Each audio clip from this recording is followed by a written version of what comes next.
नमस्ते जी। वैदिक राष्ट्र में आपका स्वागत है। आज का हमारा विषय है आर्य समाज एक अद्वितीय धार्मिक सामाजिक एवं राष्ट्रीय संगठन है। आज के इस लेख के लेखक हैं वैदिक विद्वान मनमोहन कुमार आर्य, देहरादून से। आइए विषय की ओर चलते हैं। संसार में किसी विषय पर सत्य मान्यता एक परस्पर पूरक हुआ करती है, जबकि एक ही विषय में असत्य मान्यताएं अनेक होती हैं और हो सकती हैं। संसार में ईश्वर धर्म विषयक मान्यताओं को भी एक समान और परस्पर एक दूसरे के पूर्वक होगी। इसी कारण से संसार में ईश्वर एक ही है, यद्यपि अनेक गुण कर्म स्वभाव के कारण उसके अनेक नाम हैं। ईश्वर का मुख्य नाम ओम है, उसके अन्य सब नाम गौणिक हैं। उसके कर्मों और उसके हमारे संबंधों के सूचक हैं। श्रेष्ठ कर्मों के समुच्च क्रियाओं को धर्म की संज्ञा दी जाती है। अग्नि का गुण दाह, प्रकाश व रूप आदि होता है, यही अग्नि का धर्म है।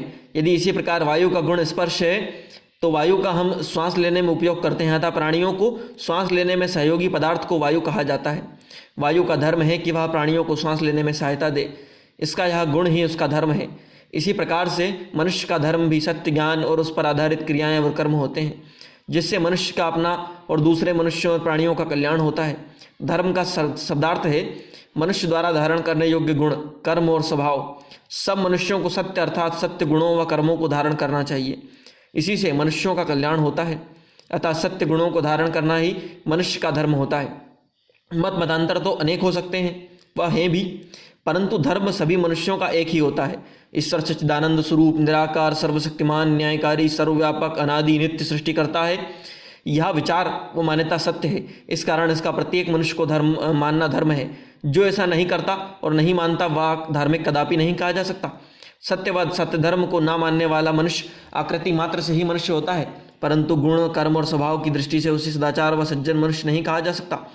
जो मनुष्य संगठन सत्य को स्वीकार ना करे, उसका अस्तित्व देश व समाज के लाभ के लिए ना होकर उनके लिए हानि करने वाला सिद्ध होता है।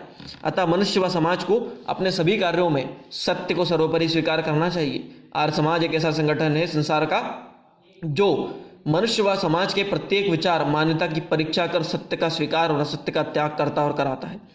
इस कारण से संसार में कोई संगठन आर्य समाज के समान महान उद्देश्यों से युक्त दृष्टिगोचर नहीं होता। आर्य समाज में आकर मनुष्य की बुद्धि का अधिकतम व पूर्ण विकास होता और हो सकता है। वह देश व समाज के लिए लाभदायक हितकर मनुष्य सिद्ध होता है। सत्य को मानने और आचरण में लाने के कारण संसार के रचयिता पालनकर्ता ईश्वर का प्रेम, स्नेह, आशीष, कृपा भी सच्चे मनुष्य व आर्य समाज के निष्ठावान अनुयायी को प्राप्त होती है। उसका शारीरिक, आत्मिक और सामाजिक विकास होता है। आत्मिक विकास केवल सत्य को मानने, उसके अनुसार आचरण करने वालों का होता है, अन्यों का नहीं। ऐसा हमें वैदिक साहित्य को पढ़कर समाज में लोगों का जीवन देखकर अनुभव होता है। आर्य समाज से जुड़कर हम सीधे परमात्मा व उसके सब सत्य विद्याओं से युक्त ज्ञान चारों वेदों से जुड़ जाते हैं। परमात्मा से तो संसार के बहुत से लोग जुड़े हुए हैं, परंतु सब में यह विशेषता नहीं है कि वह ईश्वर के जिस स्वरूप व गुण कर्म स्वभाव को मानते हैं उनकी सत्यता की परीक्षा कर सकें। उनके आचार्यों द्वारा ऐसा किया गया और कहा जाता है। ईश्वर के सत्य स्वरूप, गुण कर्म और स्वभावों की परीक्षा आर्य समाज के साथ जुड़कर करने का अवसर मिलता है। ईश्वर के सत्य स्वरूप को जानकर उसके अनुसार ईश्वर की स्तुति, प्रार्थना, उपासना करने का अवसर भी सुलभ होता है।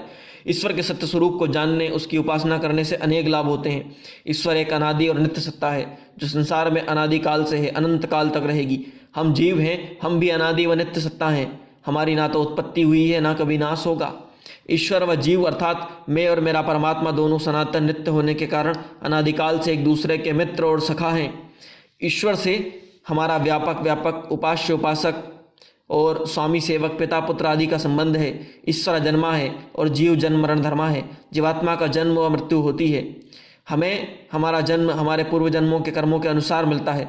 हमारे कर्मानुसार हमें मनुष्य व देव, पशु पक्षी आदि योनियों में भी जन्म मिल सकते हैं। मनुष्य योनि में सुख अधिक और दुख कम होते हैं। अन्य योनियों में मनुष्य योनि से अधिक दुख और कष्ट होते हैं। मनुष्य योनि इससे पूर्व की मनुष्य योनि में अधिक पुण्य व शुभ कर्म करने से मिलती है।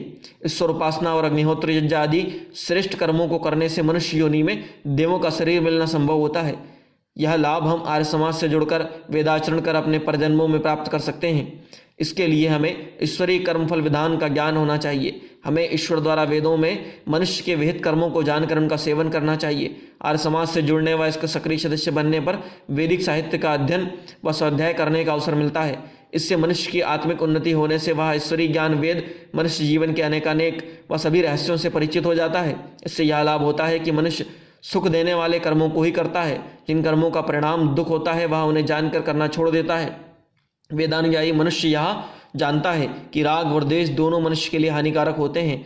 इनसे वशीभूत जो कर्म होते हैं वह परिणाम में दुख देते हैं। अतः राग व द्वेष को जानकर उनके स्थान पर वैराग्य के विचारों का तथा द्वेष से मुक्त होकर सब प्राणियों को अपनी आत्मा के समान जानकर अपनी और सबकी उन्नति के लिए पुरुषार्थ करता है।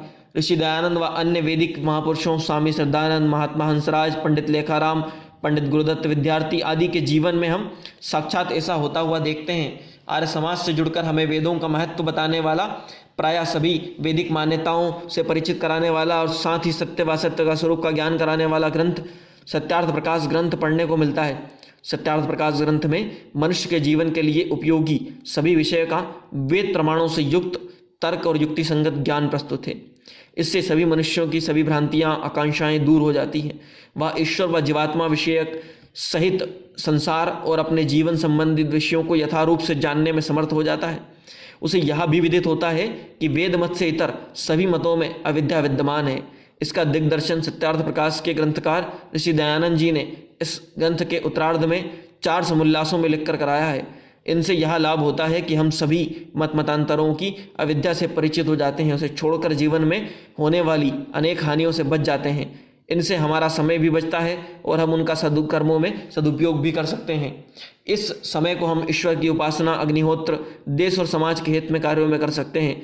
आर्य समाज का महत्व, आर्य समाज का सक्रिय सदस्य बनकर आर्य समाज तथा समस्त वैदिक साहित्य का अध्ययन कर ही विदित होता है। हम यहाँ वानगी के तौर पर आर्य समाज के 10 नियम प्रस्तुत कर रहे हैं। ऐसे स्वर्णिम नियम हमें किसी मत व संगठन में दृष्टिगोचर नहीं होते। अतः अपने मनुष्य जीवन की उन्नति का उद्देश्य लिए हुए बंधुओं को आर्य समाज की शरण में अपने जीवन की उन्नति करनी चाहिए। आकर अपने परजन्म को भी सुरक्षित व सफल बनाने का प्रयत्न अवश्य करना चाहिए। आर्य समाज के 10 नियमों में प्रथम नियम है सब सत्य विद्या, जो सब सत्य पदार्थ हैं, अर्थात सब सत्य विद्या और जो पदार्थ विद्या से जाने जाते हैं उन सब का आदि मूल परमेश्वर है। दूसरा नियम है ईश्वर सच्चिदानंद स्वरूप, निराकार, सर्वशक्तिमान, न्यायकारी, दयालु, अजन्मा, अनंत, निर्विकार, अनादि, अनुपम, सर्वधार, सर्वेश्वर, सर्वव्यापक, सर्वंतर्यामी, अजर, अमर, अभय, नित्य, पवित्र सृष्टिकर्ता है। उसी की उपासना करनी योग्य है। तीसरा नियम है वेद सब सत्य विद्याओं का पुस्तक है। वेद का पढ़ना पढ़ाना, सुनना सुनाना सब आर्यों का परम धर्म है। आर्य समाज का चौथा नियम है सत्य के ग्रहण करने, असत्य के छोड़ने में सर्वथा उद्यत रहना चाहिए। 5वां नियम है सब काम धर्मानुसार अर्थात सत्य सत्य विचार करके करना चाहिए। छठा है संसार का उपकार करना आर्य समाज का मुख्य उद्देश्य है, अर्थात शारीरिक, आत्मिक और सामाजिक उन्नति करना। 7वां सब से प्रीतिपूर्वक धर्मानुसार यथा योग्य वर्तना करना चाहिए। 8वां अविद्या का नाश और विद्या की वृद्धि करनी चाहिए। 9वां प्रत्येक को अपनी ही उन्नति से संतुष्ट न रहना चाहिए किंतु सबकी उन्नति में अपनी उन्नति समझनी चाहिए। अंतिम और 10वां नियम है सब मनुष्यों को सामाजिक सर्वहितकारी नियम पालने में परतंत्र रहना चाहिए और प्रत्येक हितकारी नियम में सब स्वतंत्र रहें। इन नियमों की दृष्टि से भी आर्य समाज एक सार्वभौमिक संगठन आंदोलन सिद्ध होता है जिसका उद्देश्य मनुष्य समाज व विश्व का उपकार करना है।